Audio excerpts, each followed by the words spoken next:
guys, coming out to the garage in the morning, and it just reeks of gear oil and it smells so bad. But hopefully we're gonna do some repairs here today so that we can put on that diff cover, fill it up with fluid and drive it out of here. So hopefully the smell gets away.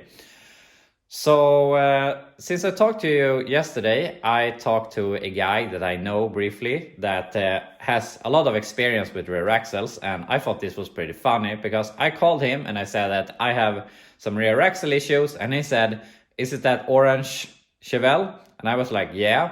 So apparently he had seen when I took this apart the first time to check the rear axle, and he said, "Has the pin broke?" And I hadn't said anything describing the problem.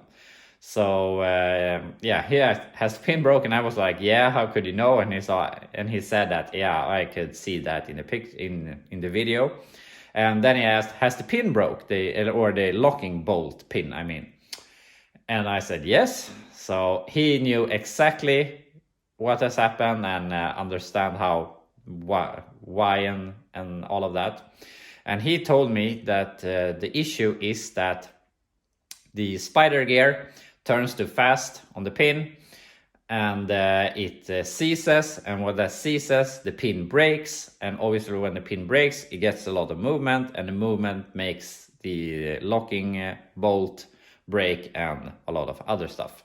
So he basically knew exactly what has happened, and it was basically what I had understood from taking it apart. So that's where we're at. And then he told me, he asked me, "Is it a C-clip axle?" And I said, "No, it isn't. I thought that was really weird." And then he said, he made a sigh and he was like, "Yeah, that's a problem." Because apparently, as one of you also told me in the comments, this uses a Buick Olds Pontiac rear axle for some reason. I guess that Chevrolet didn't have a axle on the shelf that they wanted to put on these things, so they borrowed one. And that's why it doesn't have C-clips, because it isn't a Chevy axle. And apparently these axles are a pain to get parts for. They're hard to find, and apparently there are different bearing sizes variations, so you have to measure everything, see that you get the right stuff. So yeah, we're basically screwed. So where are we at the moment, and what can we do? So I mean, we have this wobbled out hole, so our housing is messed up. Our spider gears has seized, at least one of them, so they are messed up. Our gear ratio, or our pinion and ring gear, are bad. So basically everything here is bad, and we have a bad rear axle that we can't do much about. So, and also he said that since I said all of that, you're saying maybe we could go with an axle from the earlier Chevelles, like our El Camino or Alabama, the 69 Chevelle. But he said that apparently the angles for the K-link, the rear axle bars, are not the same. So it's not a direct bolt in. So yeah, it's really a mess with this thing. So I'm not sure how we would go about fixing it the right way. Probably find the rear axle and do the modifications needed to run it. But to try and make this as cheap as possible, I'm gonna do this instead. We're gonna take this pin that I found that is basically the same diameter as our old pin. And I push that in here to line up the spider gears this way and cut it or whatever. And then we're gonna put it back into the car, put in the drive shafts so that we align these spider gears. Then I'm gonna tack these in place. Then we're gonna remove it. And I think I'm gonna remove this thing when the spider gears are in place. And then we're gonna weld it. And yeah, it's gonna be a welded diff. I'm gonna smooth out the damage on the pinion so that hopefully that will work. And that will be my solution. So it's gonna be a welded rear axle. I don't mind that at all. So hopefully we can get a lot more miles out of this rear axle, and we now know that there isn't any idea to work on this rear axle. So whenever it breaks, or in the meantime when it's not breaking, I can look for another rear axle and do a swap in the future. So yeah, that's the plan. So I gotta stop talking now, smack this in, cut it, and start welding and fixing everything. I got this new pin in, and it's just unbelievable that I had this piece in my junk box that I have no idea where I got it from, and it just fits so damn perfect. So that's good, and I'm not even gonna weld it, at least not right now, because I want to be able to remove this later on. So we can put this into the car, we can tack weld this, then we can remove it again, remove the pin, remove these springs, and we can push this back and fully weld everything so that we have some more access without these in the way. So that is the plan. Into the car, tack it, out again, fully weld it, back into the car, smack it together with oil and drive it. So it's just, you just have to do it. Got everything bolted back into the car, got the whole diff bolted in, got the drive shafts and everything. So now I can go ahead, tack this, remove it from the car, remove the pin, remove all of this junk so we can weld better. And when it's fully welded forever, we can put it back and fill it up with oil, and hopefully it will work. So yeah, I'm gonna tack this and fully weld it on the bench.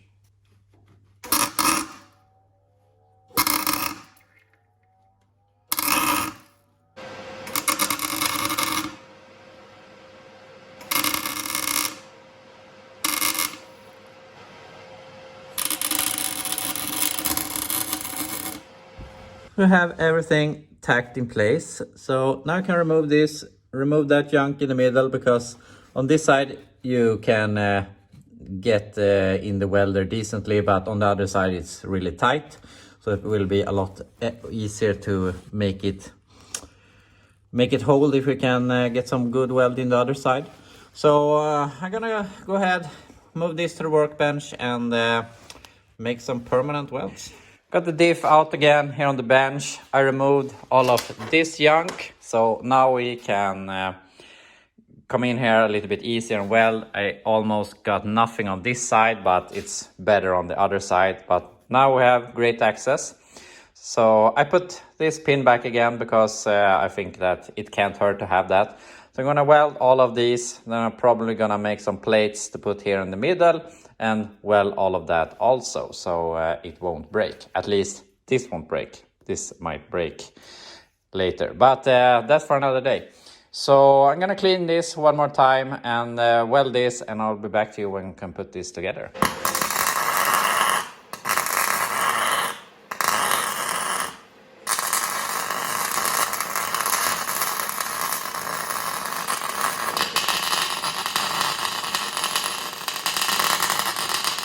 Now it is fully welded, and I don't think this is going to break, at least not the differential with the spider gears.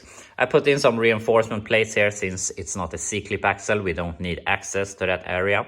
And I was debating myself if I should be cheap and keep that pin, but I welded it in. I think that it may add some rigidity to the case. So yeah, that's my reasoning.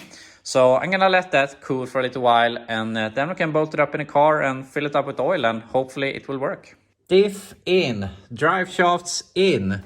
So basically we just have to put on the diff cover, fill it up with fluid, and put on the wheels and out and do burnouts. And I'm 100% sure that this is going to work. What I'm not sure about is if that chipped tooth will give us some issues with noise, which I hope that it doesn't, because in that case we will need to get a rear axle. Other than that, I can live with whatever, but not too much noise. That's the only thing I'm worried about. So yeah, gonna put the last thing together, then we can take this for a test drive. Car is down on the ground. I have filled it up with oil. The diff cover is on, obviously, wheels are on and everything, so it should work as good as it can. I actually forgot, because I only tightened the rear diff with the impact just to get it in place so I could check that the drive shafts would go in. And then I put on the diff cover, and as I was going to torque it, I was remembering that I should probably add some torque specs to the diff cover, no, not the diff cover, the differential bolts, the caps. So I had to take it apart again and torque that. But everything is good now. And as I said, we have new oil in it. So it should work. It's going to work. It's just a matter if it's going to sound horrible. If it has that whining sound, I can live with that. My Suburban and my K1500 truck both have whining rear axles. So yeah, that's not a big issue. I hope it doesn't do that. But mostly I hope it doesn't have a, what do you call it, a crunching sound from every rotation where it hits that thing on the pinion. But we'll see. But I'm gonna drive this out of here. I just filled it up with water, with coolant. So I want to air it out a little bit. I want to see if I have the problem with the fuel leak at the carburetor when I put on the 750. So yeah, I want to have it running for a few minutes. And I'm gonna add that also, that now we have a 750 on. You haven't seen me driving this, but it has never been as fast or been running as good as I think it should with what is done to the engine. So now that we have a 750 on instead of a 600, it might get some more horsepower. We'll see. But yeah, drive it out of here, air it out a little bit, and then we take for a spin.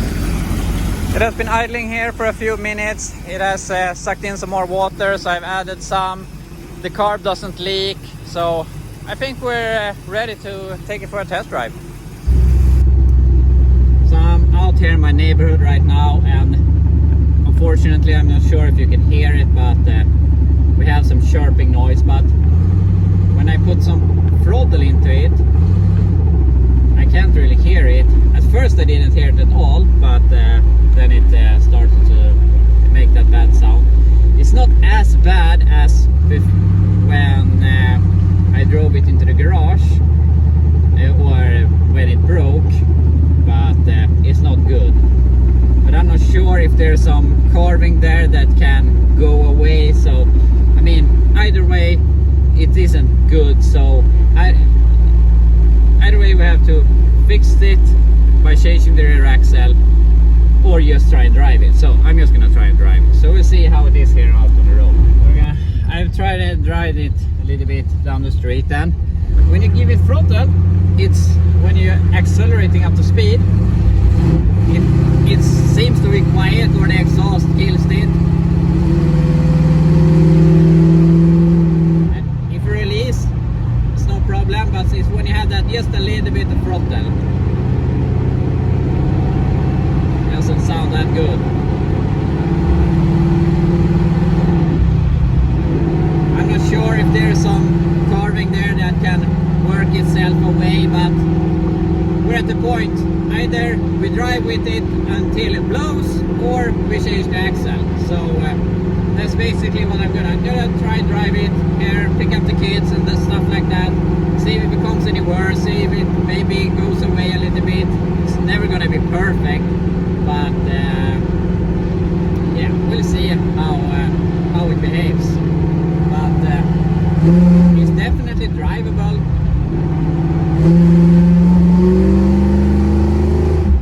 But even with the 750, it just doesn't perform as I think it should with the high compression 350 with double hump heads. Not sure about the cam, but Edelbrock intake, Edelbrock carb. It just should perform a little bit better, I believe.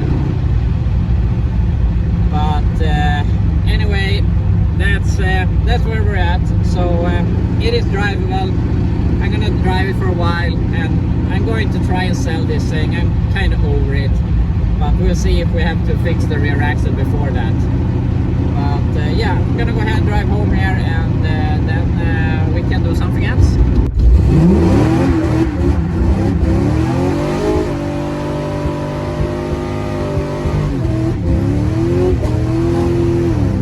So we made it home. After that burnout I did, it started to smoke, and I could feel on the smell that it was antifreeze, and I thought I had blown a hose, but it stopped smoking pretty fast, and we can see that it's pretty wet here. So I believe when I was up at 7,000 RPM or whatever, this gave away and couldn't hold the pressure, so it started to leak a bit, which came on the headers. And when we stopped giving it throttle, the pressure went back to normal. So I believe we have to change this, but it works great. And I drove it around a little bit, and I think it sounds less and less, even though with the short distances I have driven it so far. And I mean, I gave it a real beating there, 1 through 3rd gear burnout, and it didn't do anything. So I would say that this is 100% drivable, and I'm going to drive it to see how it behaves, see if it gets worse or better. And then I'm going to put this up for sale. So we'll see if it goes away. I really like this thing, but I'm a bit over it with all the issues I've had. Also, in a couple of weeks, we will have a new project, which I mean, that project costs about as much as I will get for this thing. So, I mean, cars comes and goes. And I always like to have saved something before I sell it. And we basically have saved this. This was sitting, it was running bad, and it was not inspected, so it wasn't street legal. I have gotten it inspected. The engine broke down that was in this thing, so I changed to this. So I mean, it is a running and driving fully street legal car. So I have in some way saved it, even though it's a smaller save than I usually do. So yeah, this will go up for sale. We'll see if it stays or if it goes. But we might do some small touches to this thing. But for now, next week I will actually be getting a paid job. I have to do some rust repair on a K5 Blazer, which I will be filming and showing you.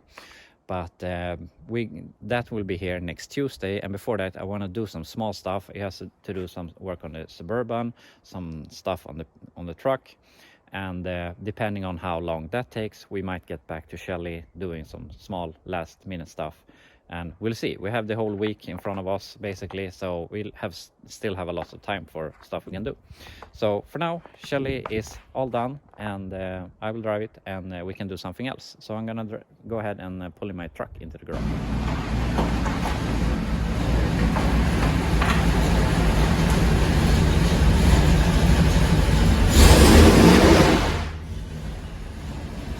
So we got the truck suburban here into my garage, and we're actually not going to be doing a lot here. The main thing I want to do is I want to change the thermostat, because I don't get I get heat, but I don't get good heat, and when it's below freezing, it's not fun to drive this thing.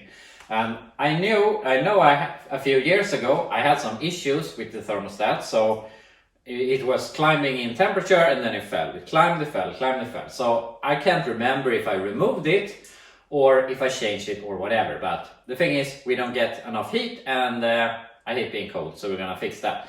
And this has been sitting for a while now. The last thing I did on this thing was I put a plow on it, and I was thinking that I wasn't going to drive it much during the winter. I was just having it here at home, plowing on my property, but we haven't been having a lot of snow. We have had like record small amounts of snow.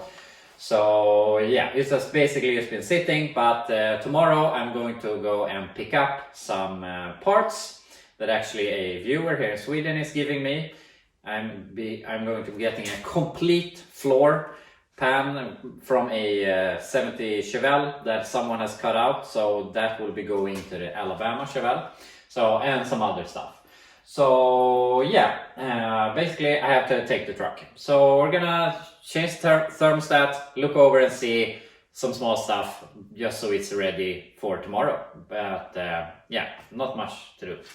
Gonna empty out some coolant just to get it below the intake level, so that we won't have water pushing up through the thermostat hole.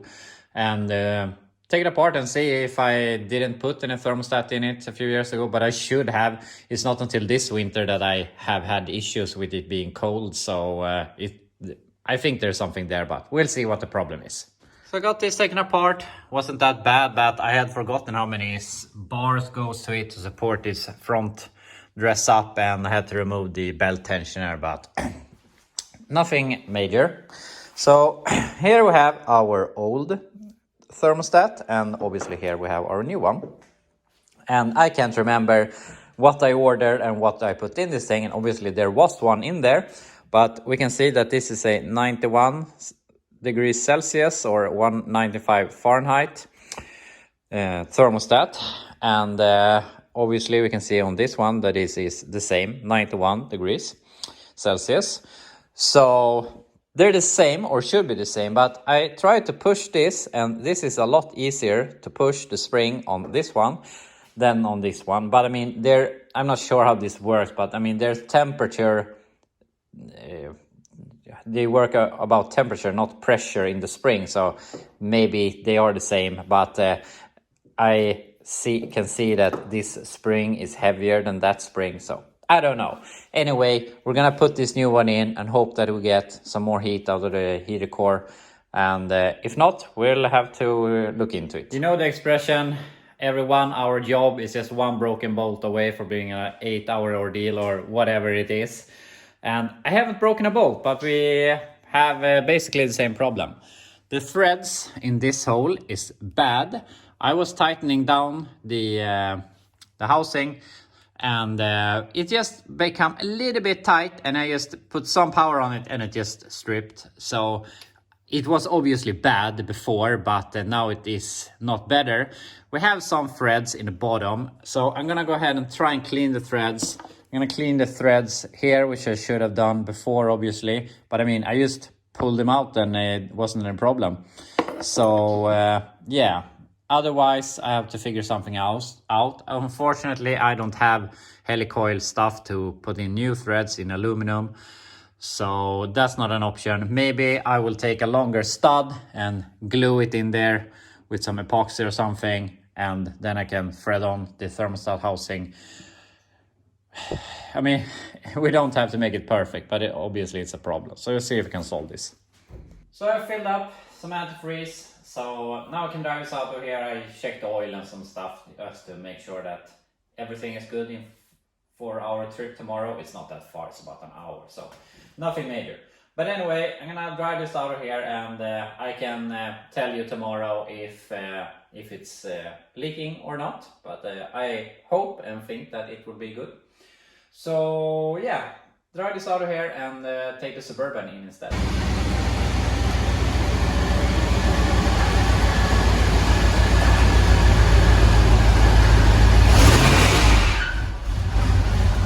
So what are we going to do to the Suburban?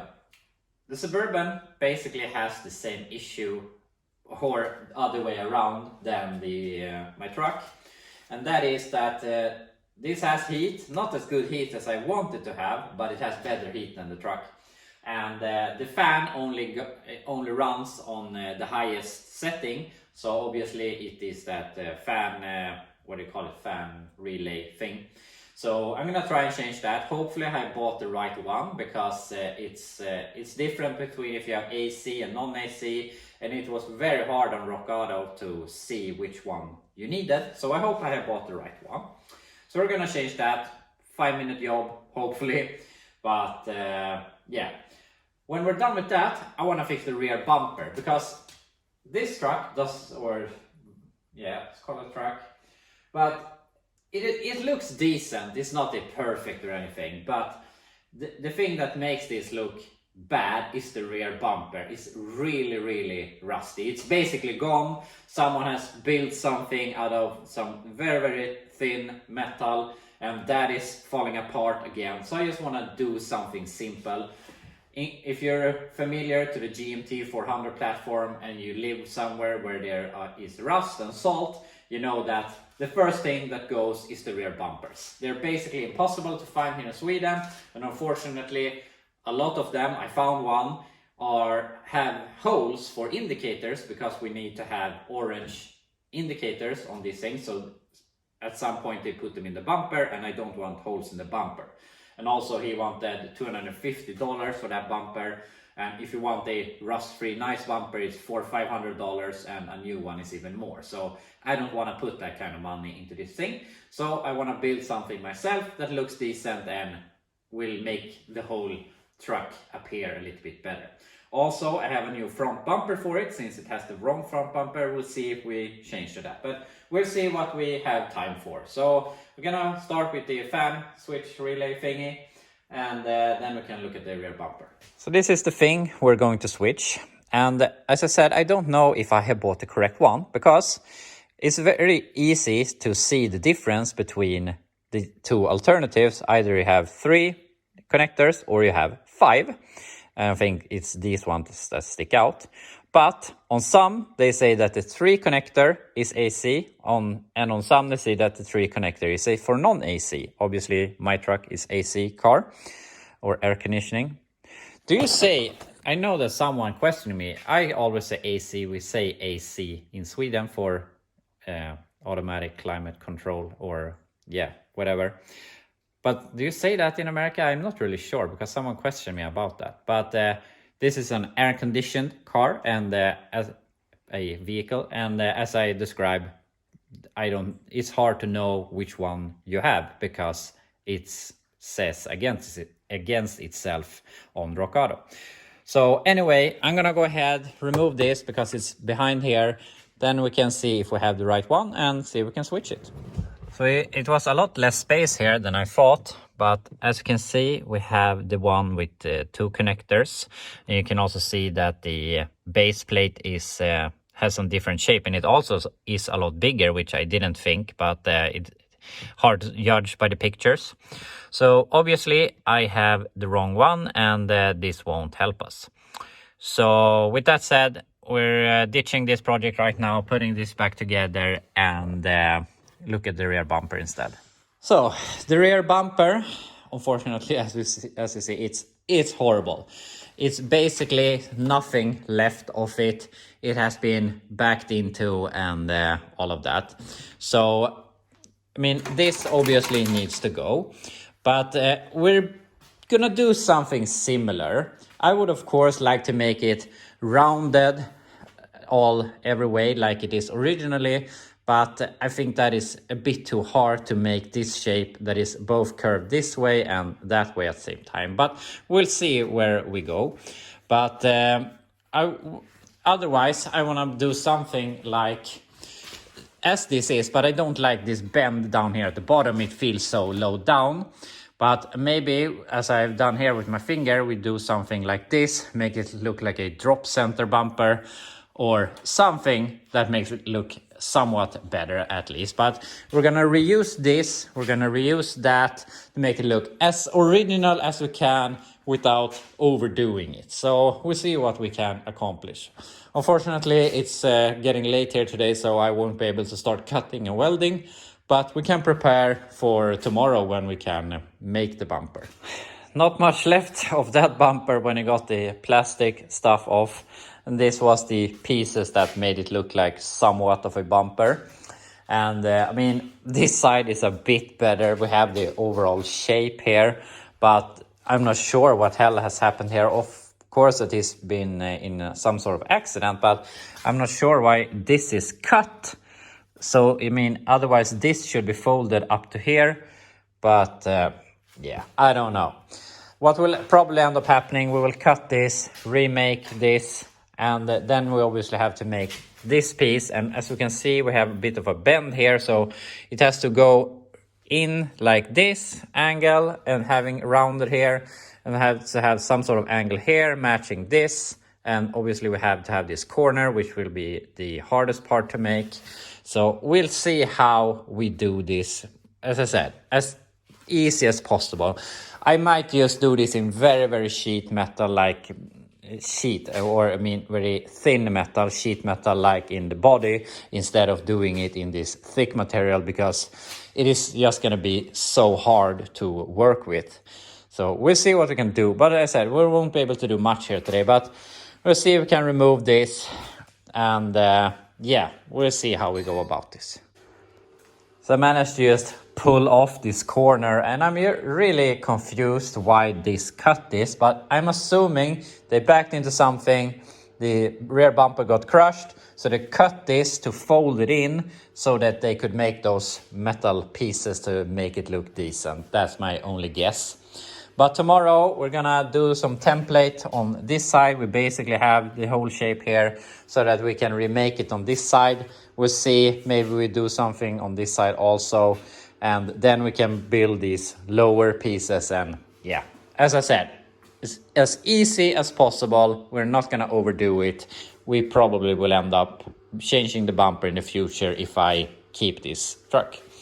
So we're gonna leave that, and unfortunately we're out of time here for today, but tomorrow we're gonna continue working with that, and I'm also gonna put on a new alternator, and I have been putting that off because my plan was to put a diesel in this thing, so I didn't want to spend any money on the engine, but I'm driving it. The diesel plans are pushed a bit, so might as well change the alternator. So we're gonna do that, put on a new belt, and some other small stuff. But we will see how much I have time for tomorrow, because I am going to pick up some stuff with the truck for the Alabama and some other projects. So yeah, I will see you tomorrow and see how much we can accomplish.